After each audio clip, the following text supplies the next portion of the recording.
السلام علیکم ناظرین، میں ہوں حافظ شعبان۔ آج میں نے آپ کو بہت اہم باتیں بتانی ہیں اور ایک بہت بڑی جو نیوز میں نے آپ کو دینی ہے وہ مسلمانوں کی غیرت کے لیے بہت ضروری ہے۔ جی ناظرین، آج میں بات کروں گا مسجد اقصیٰ پر۔ مسجد اقصیٰ پر اس وقت یہودی وہ بمباری کر رہے ہیں۔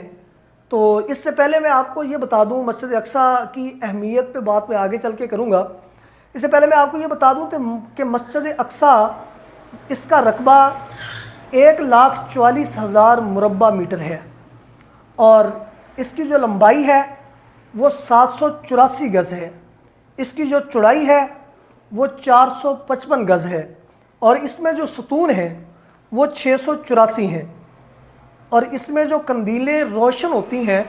ان کی تعداد 400 ہے۔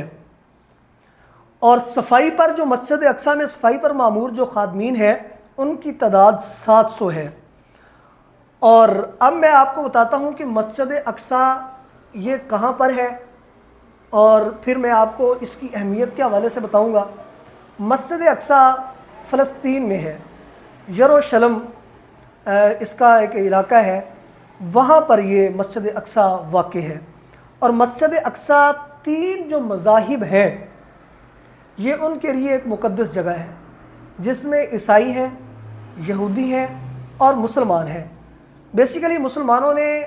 اسے فتح کیا تھا یروشلم کو حضرت فاروق اعظم کے دور میں، اور اس کی اہمیت آپ یہ سمجھ لیں کہ یہ دنیا میں دوسری مسجد بنی تھی۔ سب سے پہلے مسجد جو دنیا میں بنی تھی وہ مسجد حرام ہے، جو دوسری مسجد بنی ہے وہ مسجد اقصیٰ ہے، اور سب سے پہلے مسجد اقصیٰ کو حضرت آدم علیہ السلام نے بنایا، پھر حضرت ابراہیم علیہ السلام نے بھی اسے بنایا، اور اس کے بعد پھر حضرت داؤد علیہ السلام نے بھی اس کو بنایا۔ حضرت داؤد علیہ السلام کا وہ قصہ بڑا مشہور ہوگا کہ حضرت داؤد علیہ السلام کے تابع جنات تھے،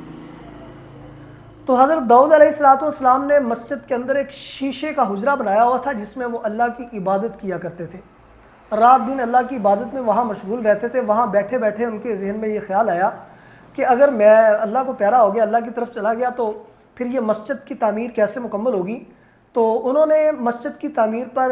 لوگوں کو اور جنات کو، انسانوں اور جنوں کو، دونوں کو لگایا ہوا تھا اور بڑی خوبصورت قسم کی مسجد تیار کر رہے تھے۔ پھر انہوں نے اللہ سے یہ دعا کی تھی کہ یا اللہ، میں جب مر جاؤں تو میرے مرنے کا پتہ جنات کو نہ چلے، تو اللہ نے یہ دعا قبول کر لی ان کی۔ پھر ایسا ہی ہوا کہ جنات رات دن کام کرتے رہے، مسجد کی تعمیر جو ہے نا مکمل ہونے کے قریب تھی، تو حضرت داؤد علیہ السلام اللہ کو پیارے ہو گئے، اور پھر اللہ تعالیٰ نے ان کی دعا قبول کی ہوئی تھی، لیکن وہ ایسے اس شیشے کے جو حجرہ تھا اس میں وہ عبادت جس میں مشغول رہتے تھے،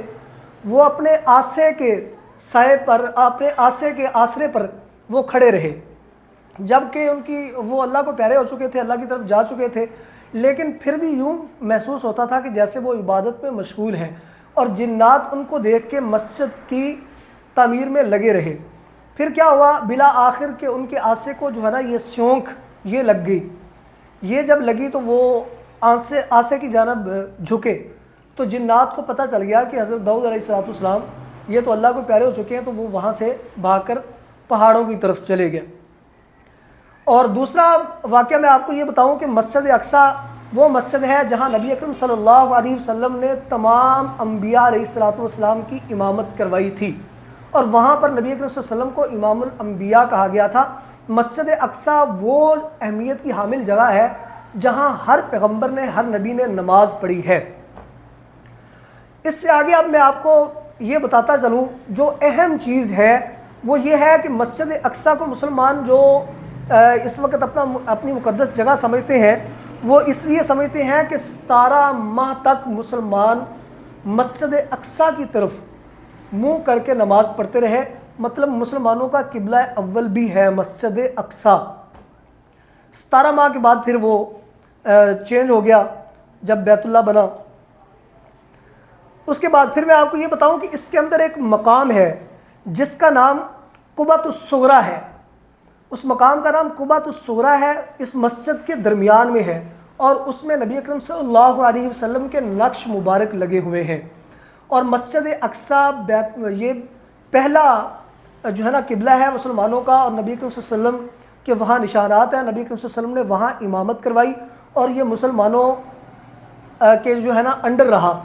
تو اس لیے مسلمان اس پر جان بھی دینے کے لیے قربان ہے، کیونکہ وہاں پر مسلمانوں کی جان ہے، وہاں پر مسلمانوں کا دل ہے، وہاں پر مسلمانوں کا ایمان ہے۔ اس لیے اب جو بمباری کی گئی اس کے حوالے سے میں کچھ یوں کہنا چاہوں گا، اس میں شعر میں تھوڑا سا بتانا چاہوں گا کہ سسکتے بچے تڑپتے لاشیں، جلتے قرآن سلگتی وادی میں قرآن والوں بلا رہے ہیں،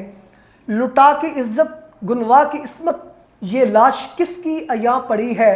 کفن کے طالب بہنوں کے ٹکڑے ایمان والوں بلا رہے ہیں۔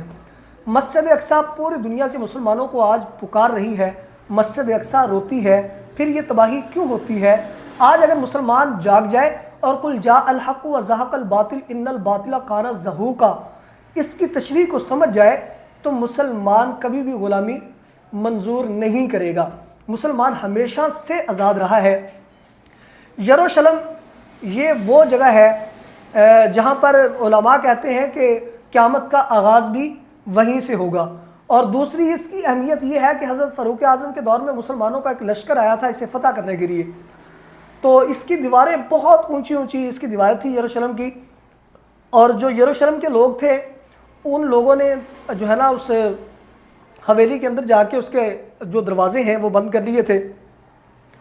اور اندر ان کے پاس ساری سہولیات موجود تھیں، مسلمانوں کے پاس نہ پانی تھا نہ کوئی